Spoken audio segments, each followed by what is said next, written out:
Hello students, today we will learn stability analysis using Lyapunov theorem.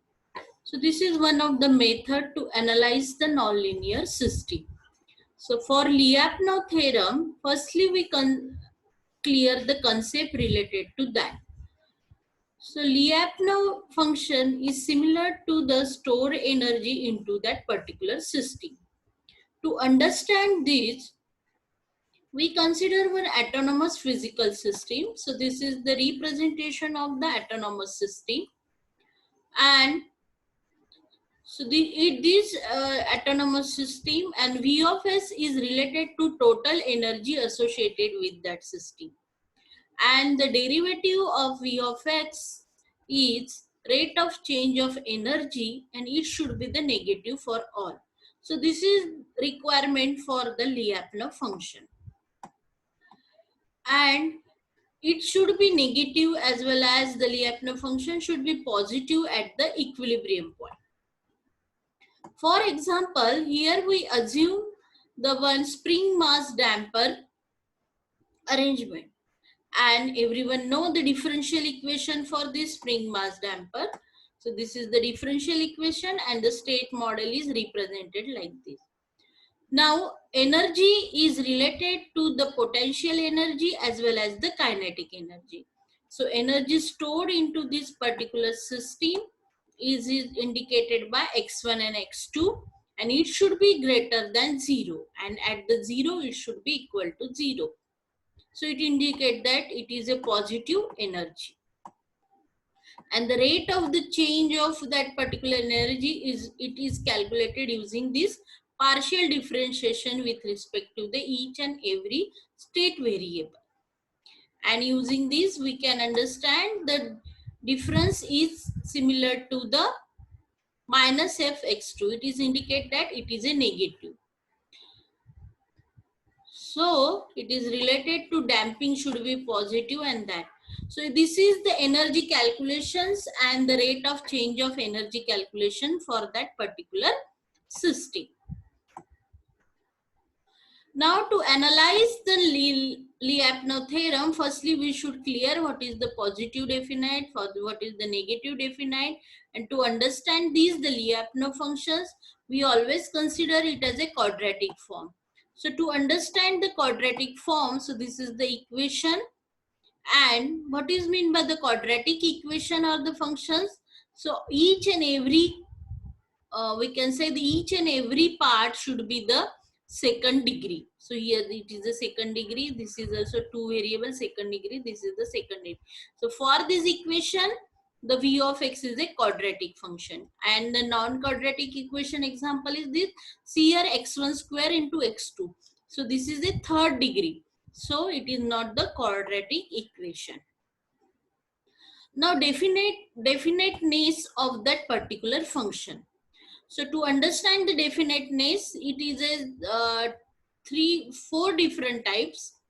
So we start from the first time, what is meant by the positive definite. So this definiteness is useful to analyze the Lyapunov function.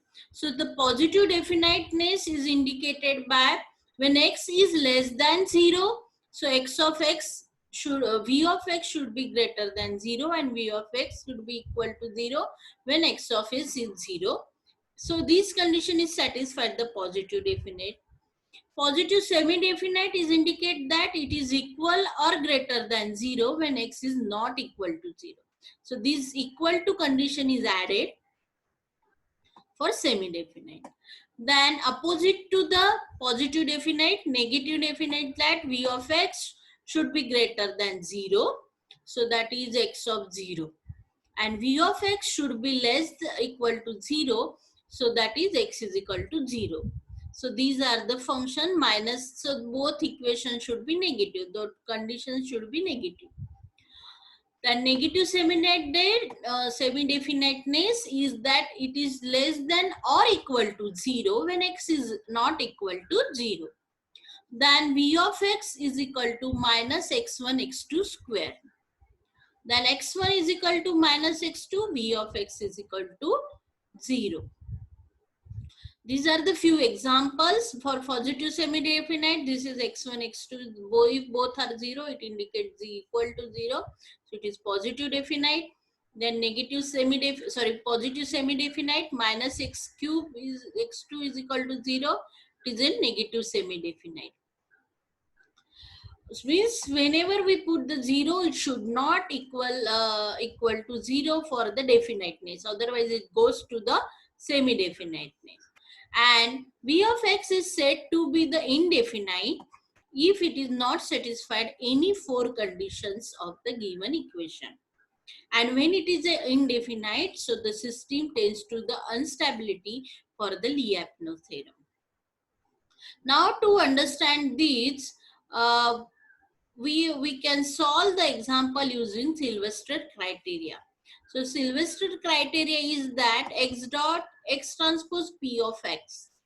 So this is the v of x. To get the v of x, this is the equation. What is the p? P are the p equation. Suppose it is a 3 variables. So p is equal to these conditions. And then derivative determinant of p11 should be always greater than 0, and the determinant should be greater than 0. Each and every determinant should be greater than 0. That the sub matrix. So that time it is called as a positive definite. If the determinant any one determinant equal to 0, it goes to the semi definite. Then p11 is 0, it is indicate that it is not positive semi definite.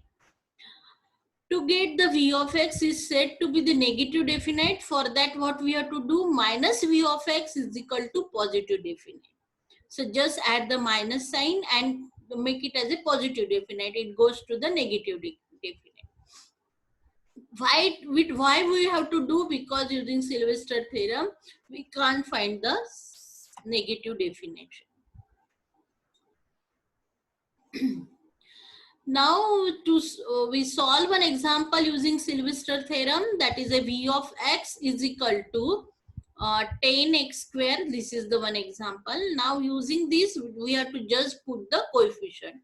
So p11 is a p11, p22, p33. So that is a diagonal x1 square, x2 square, x cube square. Then x1, x2, half of the x1, x2, we have to just put the coefficients here.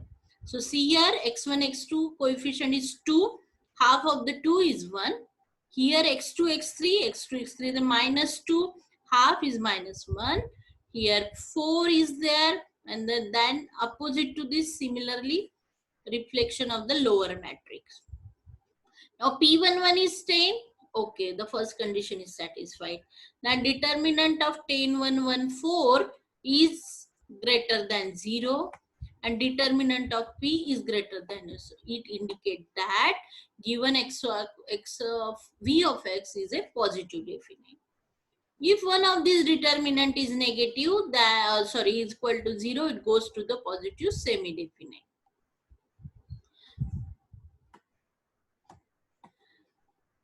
Now we will check for the v of x. So v of x is x1 square, x2 square, all are square are negative. So that hint is that we will find out the negative semi-definite or the positive, negative semi-definite or the negative definite. So we make it as a minus v of x.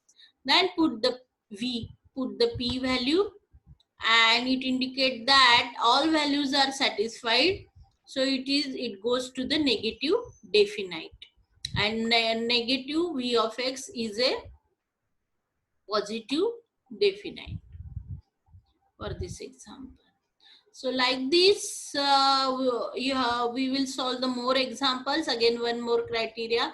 Just check the P11, then all determinant. This is the third equation. And the see here, the determinant, this one determinant is a positive, another determinant is a negative. So the given equation is a indefinite function.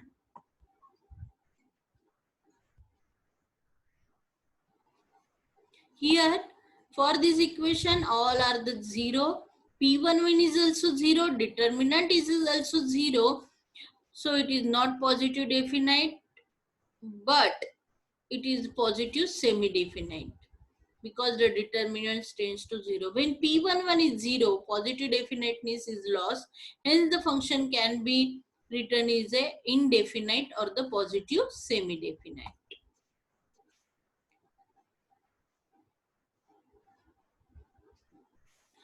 Now, Lyapunov stability criteria.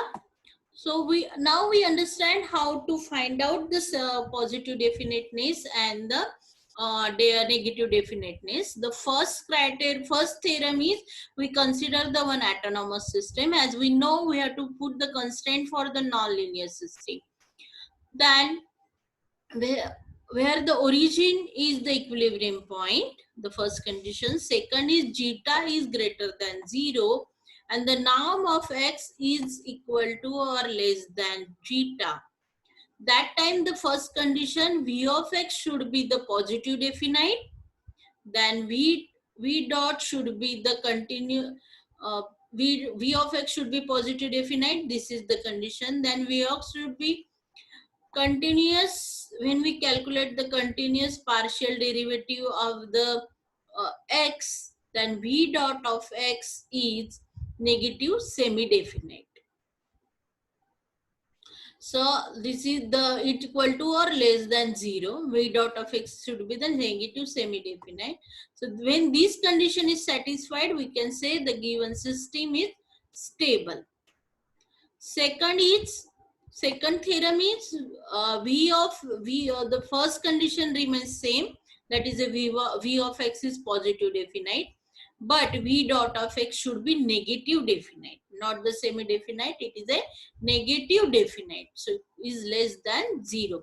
So that time system said to be asymptotically stable. So as the stability have the three different types. So the first for the stability, second for the asymptotically stable. And the third condition is that all two conditions is similar to the theorem, but we put more extra condition that the norm of x is tends to infinity, then v of x tends to infinity. So when this condition is satisfied, so system is said to be asymptotically stable in large at the equilibrium point. And the last theorem is for the instability, when the both theorems is possible and v dot of x positive definite means opposite to the given, so the system is said to be the unstable system. So these are the theory related to Lyapunov theorem. So we must find out the function, Lyapunov function. It gives the positive definiteness, and then we calculate the v dot of x. It should be the negative definite or the semi-definite. So that system is tends to stability. Otherwise, it is a unstable. So hope you understand the Lyapunov stability using this simple method. Thank you.